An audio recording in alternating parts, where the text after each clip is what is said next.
Okay, now if everyone could help me to welcome up Elder Brother Eli for our sermon.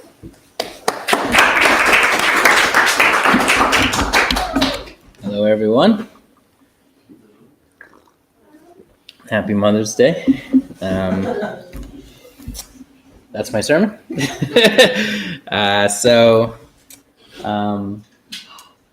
Actually, I did want to start quickly just with a quick report because yesterday we had planned to do kind of a blessing event if anyone registered, but no one registered. So I came in anyway. We went swimming with the kids. I spent some time kind of planning out in more detail how we would do an event like that, and so I'm hoping to try again in June. So anyway, I just wanted to give a report because it was kind of we had planned to do it, and then I didn't want to just leave it empty. So, but yeah, today it's Mother's Day in Ireland, and it's, for those of you that don't know, in America we have a completely different Mother's Day in May. So I often forget that it's Mother's Day when it's Mother's Day in Ireland. But I wanted to talk about it today because I wanted to actually share a little bit about my relationship with my mother, just because it's obviously very much been on my mind this year. And when I was thinking about it being Mother's Day, it reminded me of when I was in America. I gave a service on Mother's Day to the Bridgeport Church. And it was kind of a testimony to my mother and my relationship with her. And this was it was either last summer or the summer before. And it was before she went to Spirit World. So I kind of wanted to also actually share that and some other things with the community here. So, like I said, there's kind of two Mother's Days, and also my mother's birthday was in May. And often what happened on Mother's Day is I'd be selling roses at the graduation in America because that always fell on the Mother's Day weekend. So I wasn't usually home. And then on my mother's birthday, usually I'd already be back in Ireland. So I wasn't really good at getting my mother anything for Mother's Day. And usually when I went down to visit her, which would be between Mother's Day and her birthday, I'd take her out for lunch and say, this is my Mother's Day gift. And it was a very lazy way to kind of remember and honor my mother. Although sometimes on Irish Mother's Day, I'd send her a little Happy Mother's Day, and she really enjoyed that, to get an extra holiday for her. But the reason I'm kind of talking about this is that I kind of wanted to share a bit the culture in our family towards my mother. I think mothers in general, it's very easy to be underappreciative, to kind of not appreciate enough how much they're doing for the family and raising the kids. And I felt that actually very much when Vicky became a mother, and seeing what Vicky goes through every day, but also even at the birth. And ever since Vicky's become a mother, I have a deeper appreciation for my mother and for all mothers in general. But in our family, we were very mean to my mother. And I say that looking back now, and I feel a little bit okay saying that and confident saying that, because it was very much the culture in our family.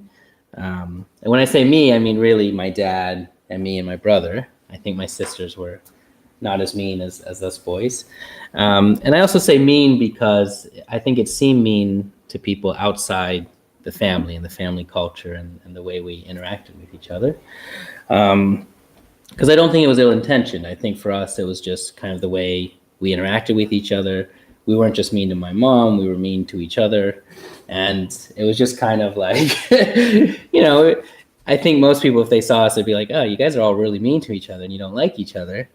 But no, we all had really thick skin, and it was very much led from my father, who was kind of strict and very blunt. And, I think it was just, it was something kind of a unique family thing where we were just mean to each other, and we just kind of accepted it, and we still loved each other, and we all had a good relationship.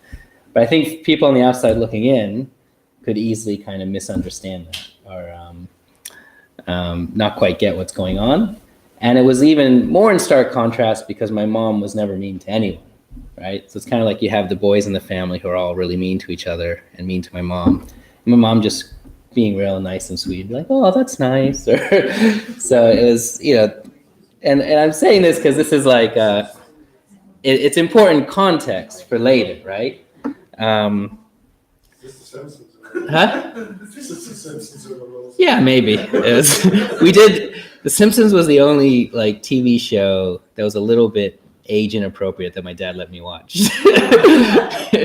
He would always say it's the example of how not to be. That's why you can watch it, right? So anyway, it was just, it's important because for a couple of things, and one thing looking back on it, one thing is that it did create this kind of perception in my young mind that my mom was kind of a supporting actress in the family, right? Like my dad was kind of the center of the family, and my mom was supporting actress is kind of the best analogy I can give. Like I kind of grew up feeling like, oh, my mom is very naive and innocent and kind of doesn't quite always know what's going on. And as I've gotten older, and I'll share a little bit about when I really came to realize this, I don't think that was the case. I think my mom very much made a choice. She understood how the world works. She understood the way people are. I think she really made a choice to give people the benefit of the doubt, to be kind to people, to kind of ignore the shortcomings people had and really see the best in the people she met. But the other reason I mention it is I think when I look at a lot of the couples that father matched, right? But especially I feel this strongly about my own parents, but I feel like I often see it in other couples and other first-gen couples. Their characters are so opposite in a way that it's very complementary. And I really felt, being very honest about my father's character, I wonder if he could have been married to anyone that wasn't so kind of kind and nice and able to, like, so not mean, right? And saying mean is a very simplified version of, the way my dad's character was. And I say that just to kind of not go into details about every little thing that happens and he's done. But, I don't think, again, and this is my point, I don't think my dad was ill-intentioned. I don't think he was being mean to be cruel, but it was just kind of the way he interacted with people. And he was a tough person to work with, right? And I realized this at one point in my life. My dad could never really work for anyone, and no one could really work for him, which is why he always just kind of worked for himself, right? It's just, he got to the point where, he just could not sit and work with other people if he felt what they were doing was wrong. So looking at my parents' relationship, I really felt like, I wonder if my dad could have ever stayed married or been in a stable relationship without someone who could kind of always just see the best in him, right? And could be that kind of kind and patient and understanding type of person. And the reason I say that is, I was very much my father's son growing up, right?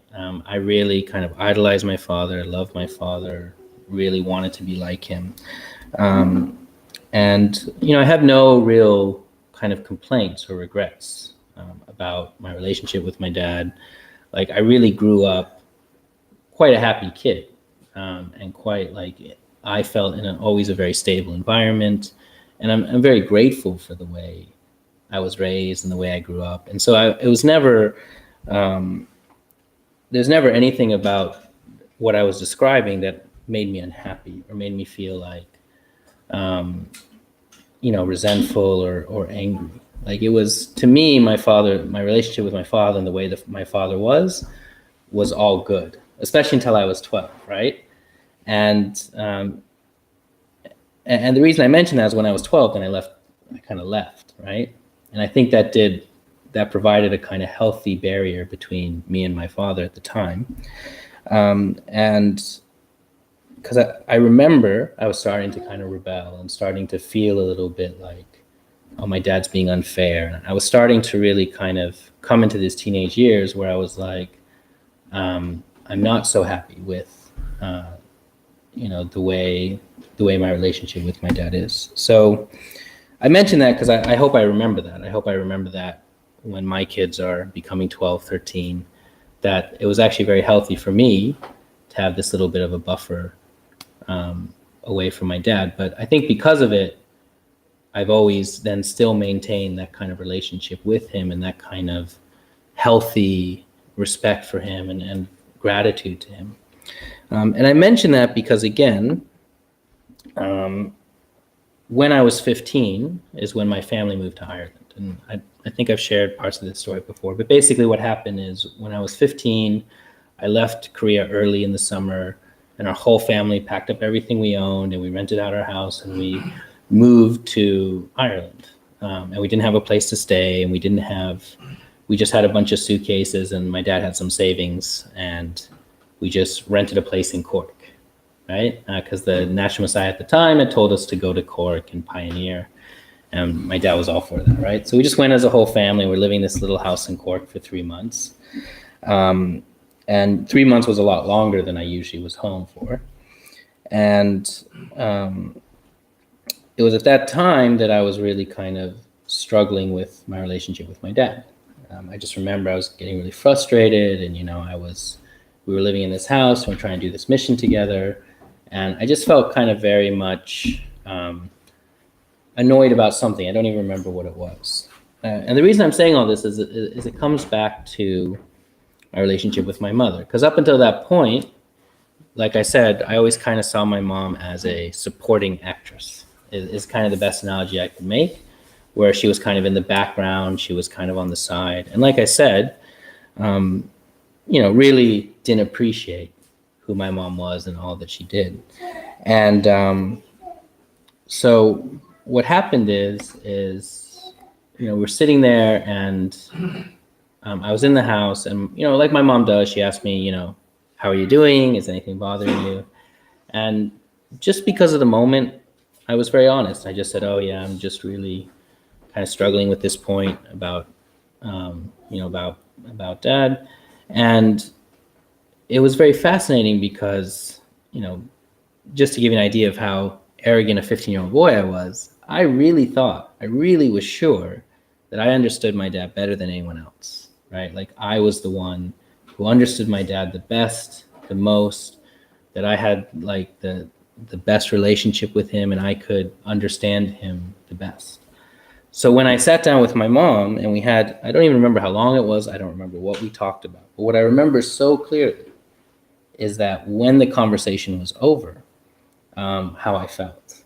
And I just had this like amazing realization that my mother knew as much as I did about my father.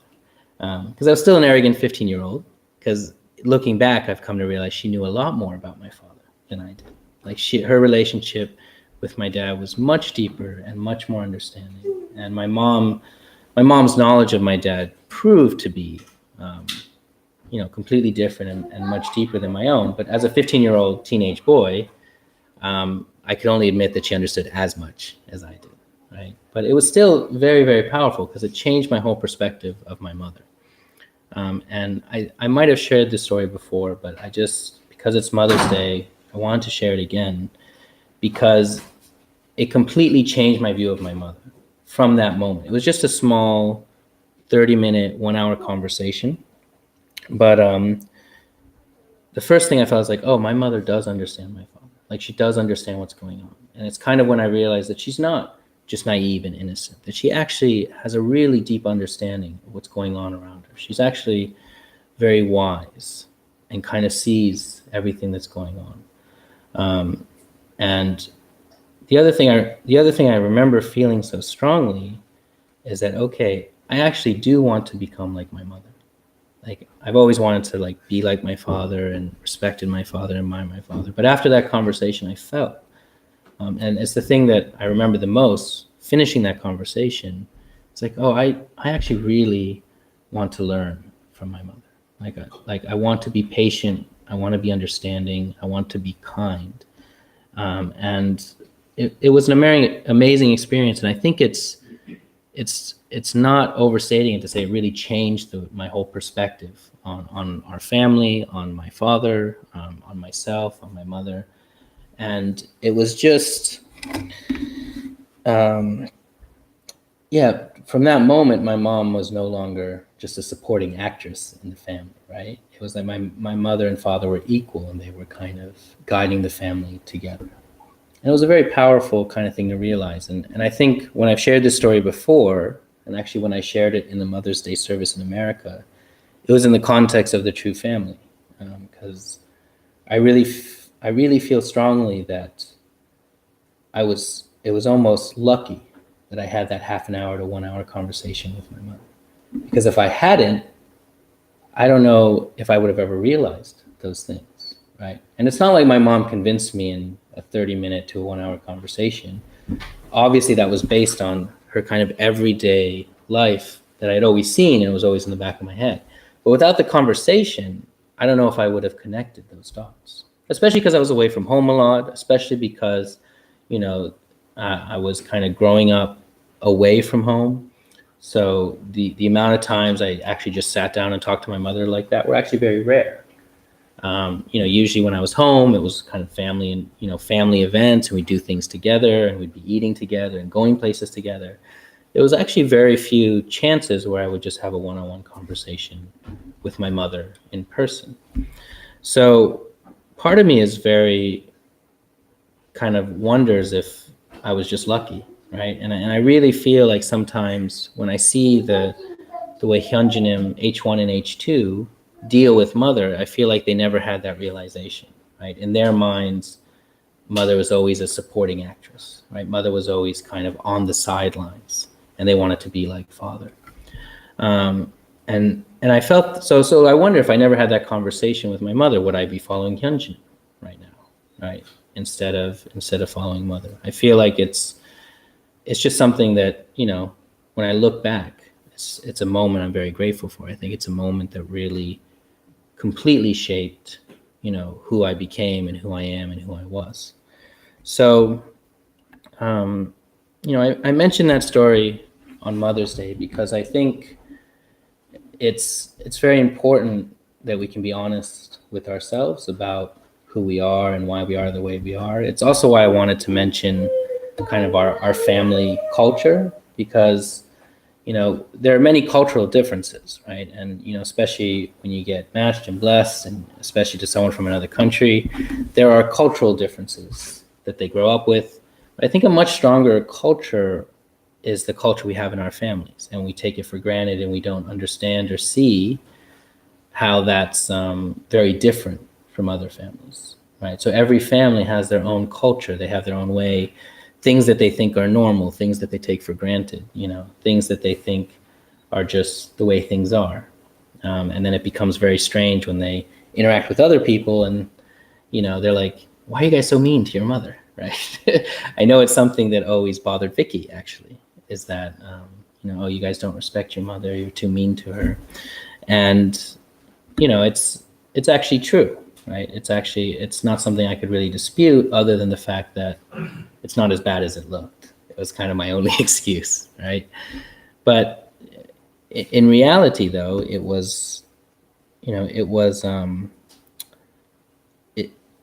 it's important to see. I guess that's kind of my conclusion here, is it's very important that we really understand our parents have such a strong influence on us. They kind of define so many parts of our lives. It's important to be honest and understand the good and the bad things from both our parents. And I think that was something that, I was 15 when I realized, but because I realized it when I was 15, it was incredibly helpful. And it helped protect me as I was getting older and seeing, thinking about the blessing and preparing for the blessing. It was something that gave me a lot of hope and confidence in the blessing. Because once I saw my mom as being kind of the partner of my father, I really felt I could really see, actually, even through my childhood and even from that moment when we were in Ireland and through my, even through my adult life, that my parents were always together. They were always a partnership, right? And also looking back in my childhood, and I mentioned this at the Songhua is that, my parents were always together. They always did things together. They ran a business together. They raised us together. Like that was the essence of who they were. And it's something that I'm incredibly grateful for today.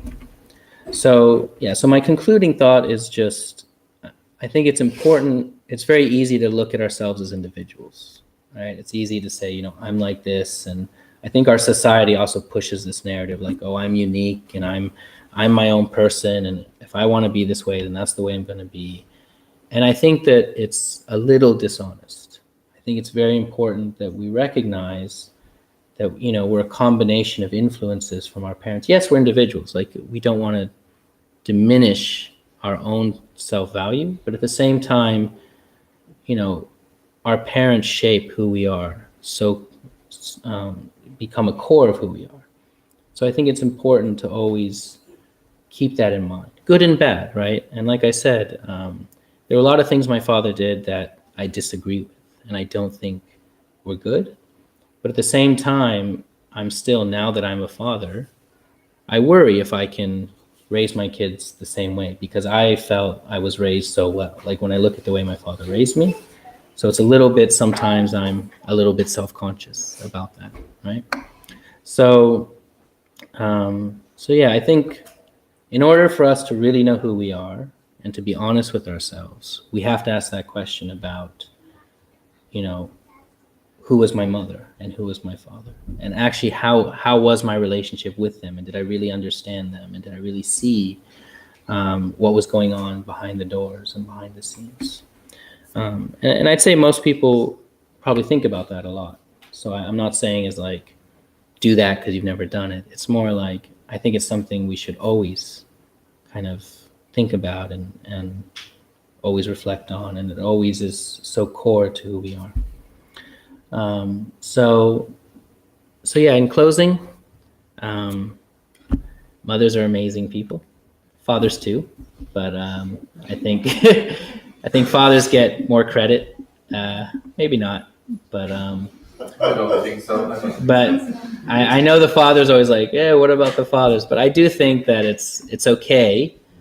I would be fine in a world where mothers get more credit than fathers, and I've said that before on Mother's Day.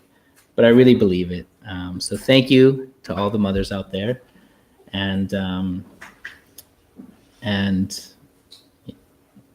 for all the fathers, take good care of the mothers. For all the kids, take good care of your mothers. Be really nice to them today. Do what they tell you. Appreciate them. Try to do it every day, but if you forget every other day, try to remember today. And I'll close with a prayer.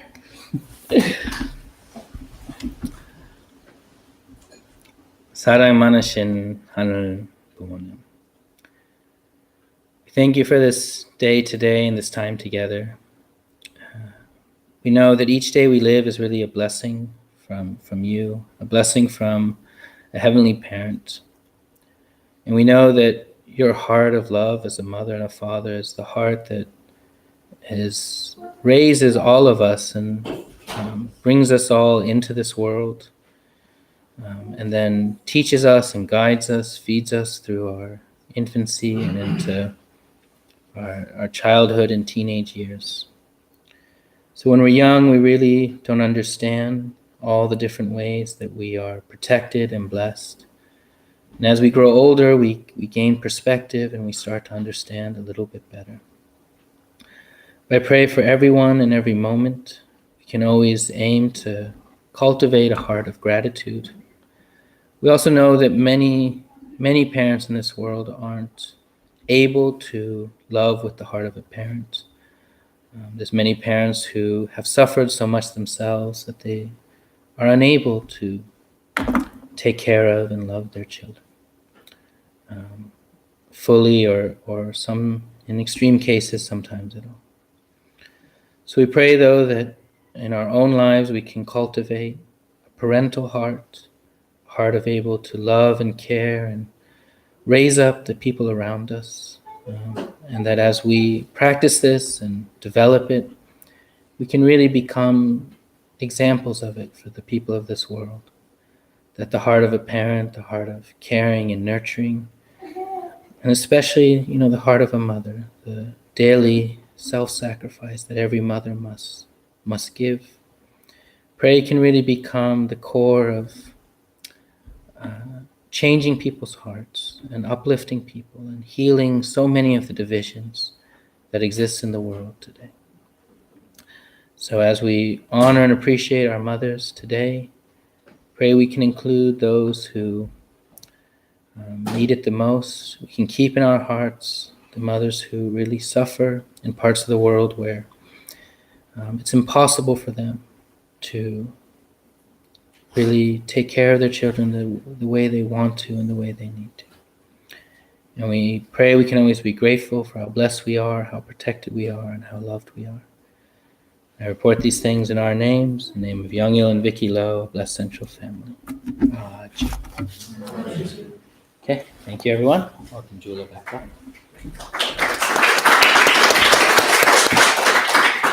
Thank you, Eli.